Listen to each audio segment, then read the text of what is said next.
it's easier to make, or when people are selling it?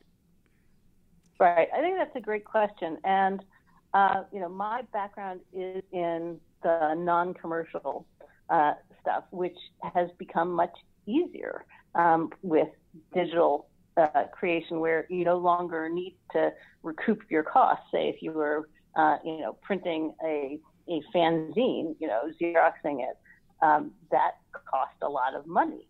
And you couldn't, even if you didn't want to make money, if you wanted to, not go bankrupt, you kind of had to cover your costs. So digitally, it's been a lot easier to stay out of that entirely.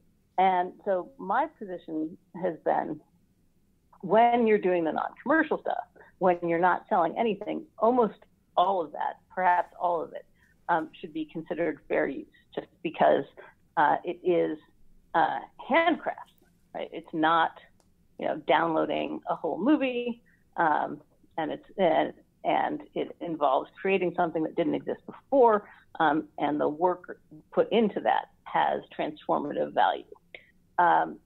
Once you start selling, I think it is fair to start saying, okay, well, what is the legitimate market of the copyright owner?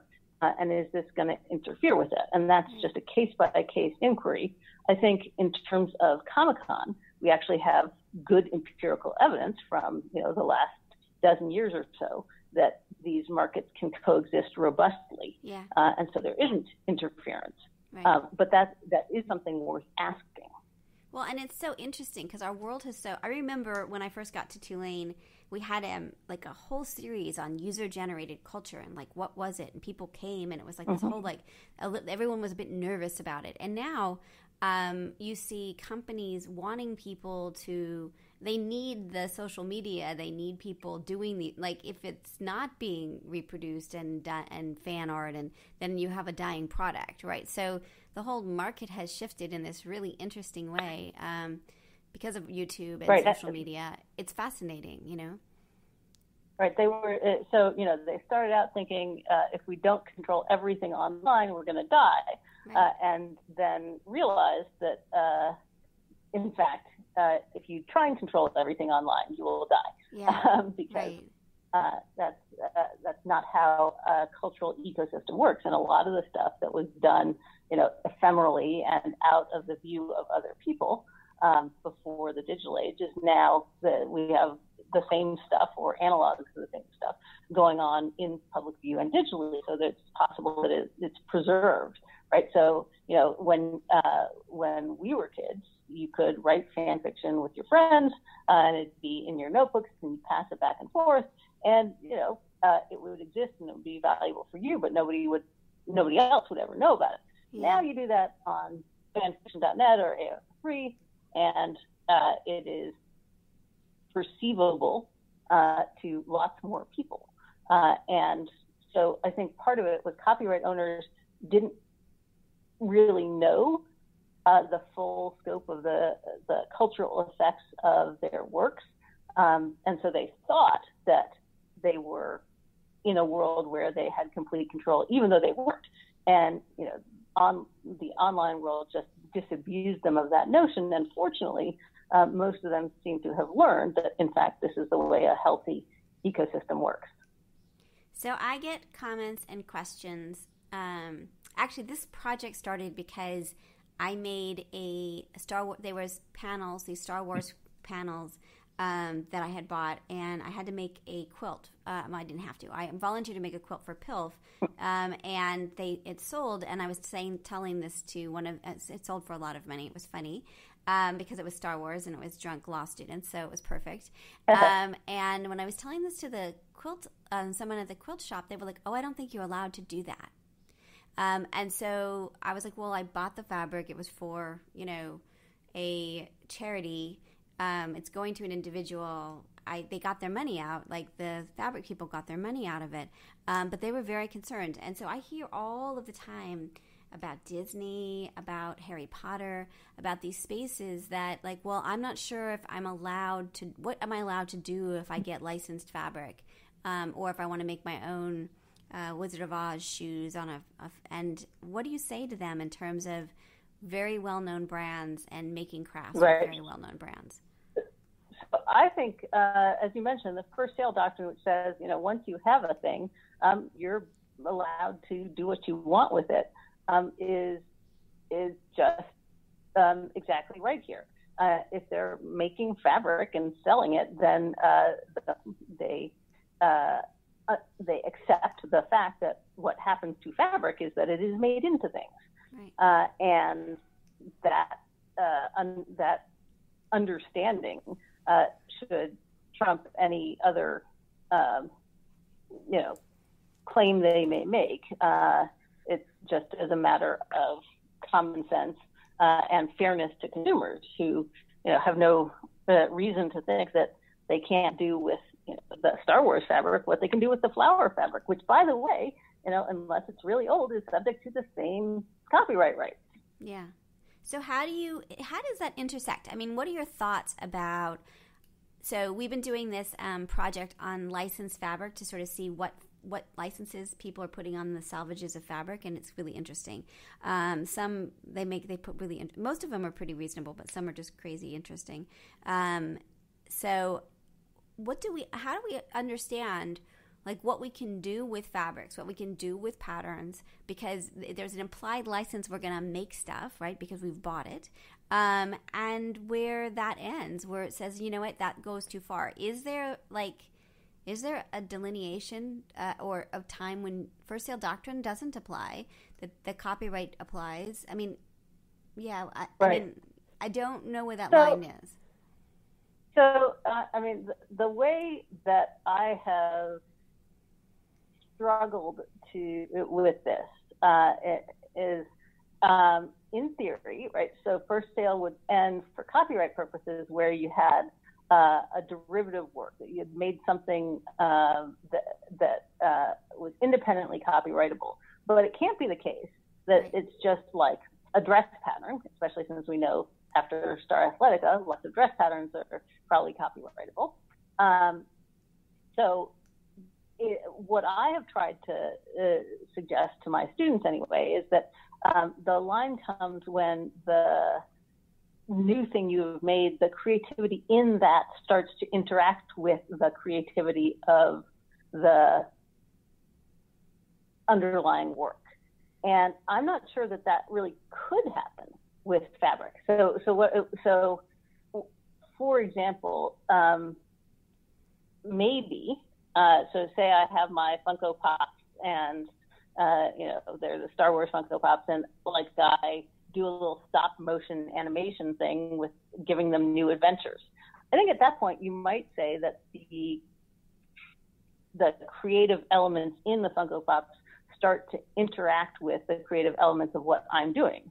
Although even there, I'm not entirely sure, because, it matters that it is, Loki or whatever, versus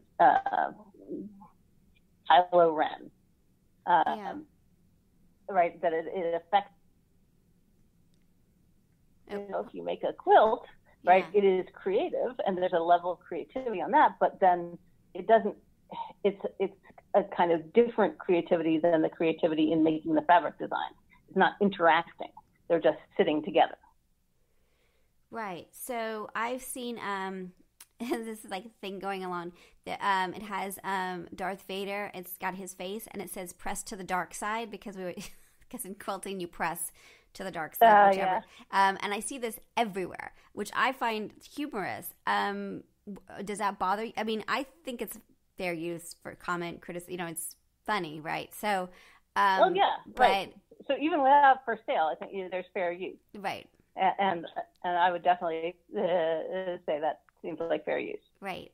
So how do people, so what I keep trying to say to quilters is to think about, when does it matter? So it seems like it matters, all of this stuff matters when there's either economics involved, a pattern maker's upset that you're not paying for the pattern, or you're mass producing Star Wars quilts without permission, or when feelings are hurt, when there's you claim it as your own when there's a right of attribution, even though copyright doesn't really care about right of attribution the same way as in other countries.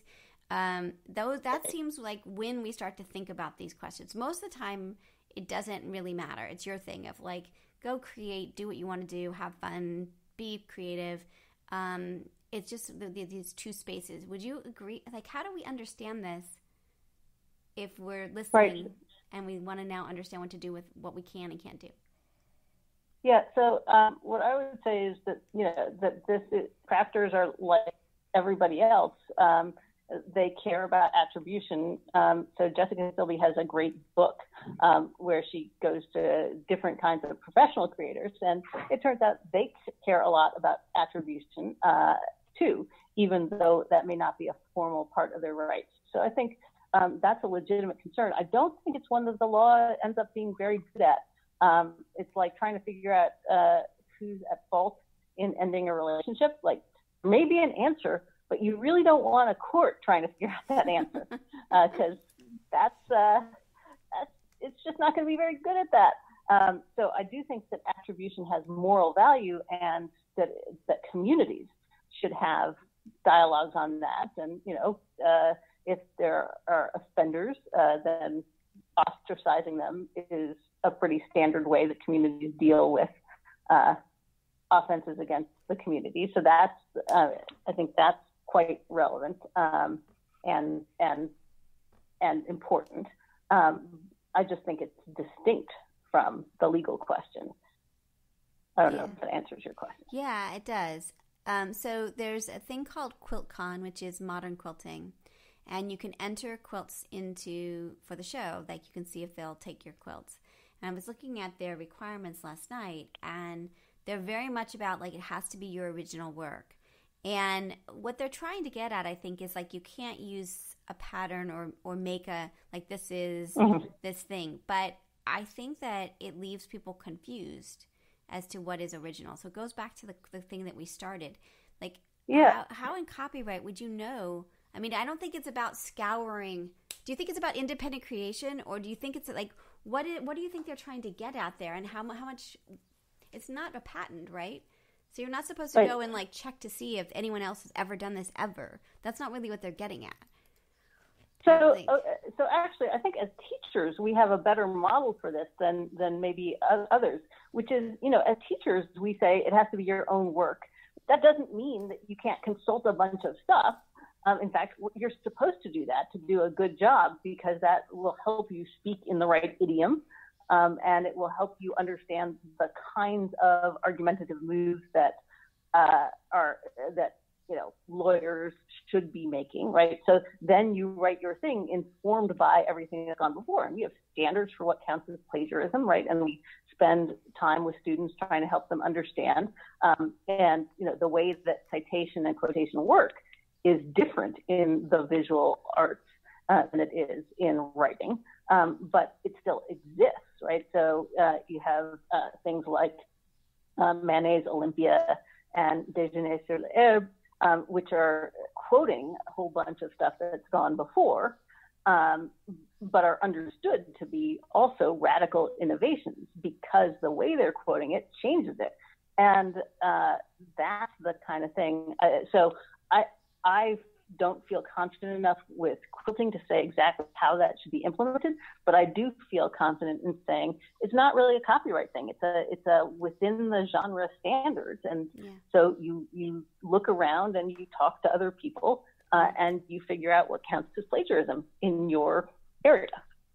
That's really great. I think that really makes a lot of sense. All right, so I'm going to, just before we end, I want to ask you, I'm going to kind of shift gears. One of the things I'm finding, and you probably are finding it too, is that there's a ton of kind of what I'm calling like micro entrepreneurs. Like, they're really like they're making small businesses. They have Etsy shops. They're maybe not even that far. And there's just a ton of it, and it's really interesting to see. And then sometimes they grow into bigger things, and then they become professionals, and there's just a lot. It's just huge opportunity. I'm wondering what role trademark plays. Like if they're out there listening, like at what point do you start to be concerned about trademark and your name and all of that? Like, right.